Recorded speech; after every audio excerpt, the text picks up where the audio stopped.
while back, I bought one of my favorite cars. Well, not just one, actually two of my favorite cars, a pair of 1971 Chevelles. And one of them was very special, an original inline-six Powerglide car that hadn't been on the road since 1991. So I drug it home, I got it running, and once I sold the parts car, I was in it for a total of $200. But I wasn't sure what to do next. I could LS swap it, but that would just be too predictable. Instead, I decided to keep it a 6-cylinder and borrow a turbo from an iconic 80s muscle car. Not that one, this one. The Pontiac Trans Am 301 Turbo. So in 1980, GM plopped a draw-through turbo setup on top of a Pontiac V8. Instead of the typical turbo setup we see today or even on the iconic Grand National, this one literally sucked. It sucked fuel through the carb and into the turbo. And if you could get it to run right, it made a blistering 200 horsepower. It would do 0 to 60 in 9 seconds and just shy of a 17-second quarter mile. So perfect for our inline six, right? So I found a complete setup on Facebook Marketplace for $80. And it just looked like the outlet of that turbo would fit perfectly on the intake of our inline six. What could go wrong? So I got to work fabbing up my $80 turbo on my $200 Chevelle. And this was really the start of a 4-year love-hate relationship with this car.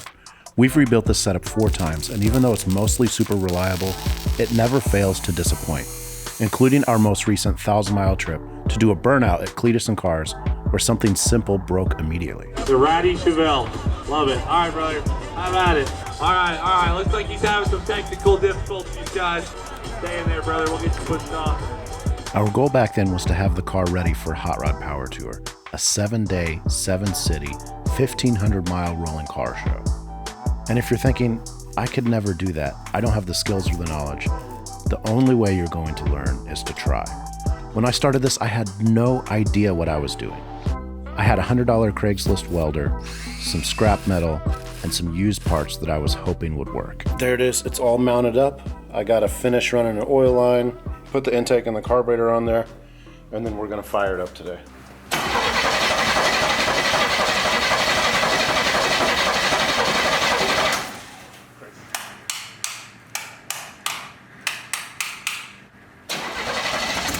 So our weird looking turbo setup would start and idle just fine, but we could not get it to run right. And when you tried to give it any throttle, it would spit gas and sometimes shoot flames out of the carb. I was actually worried it was going to burn down the car.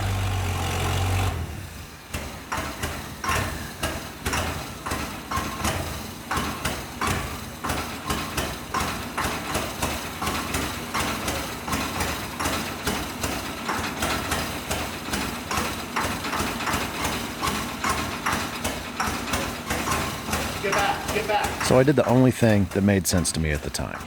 This is probably the last thing I should do, but I want to do it first. I want to put on these rims and see what they look like on there. 20 by 10 with a 305 wide, and that's an 18 by 8. I don't know what size the tire is though.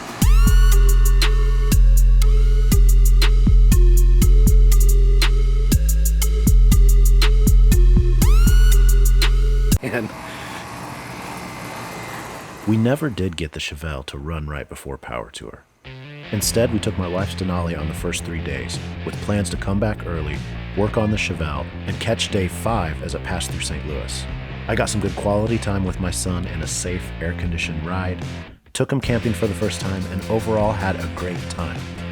And when we came back, my dad helped me get the Chevelle running and driving. It turns out the needle and seat that came with our carburetor rebuild kit were wrong. So all I needed to do to make this car run right was put the old one back in. All right, we just drove our first 20 miles or so and stopped just to check that like the lug nuts were tight, it wasn't overheating.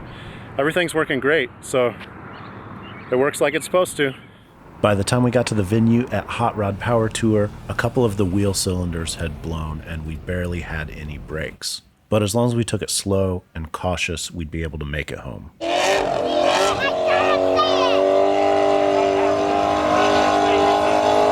right, that was it. We made it to St. Louis. Those gentlemen over there helped me find a jump box to get a jump started, and we're gonna head home and try not to crash into anything. And if you're thinking you'd be embarrassed to show up in something that's not done, not perfect, or doesn't work right, the one thing I've learned through all this is that the car community doesn't care.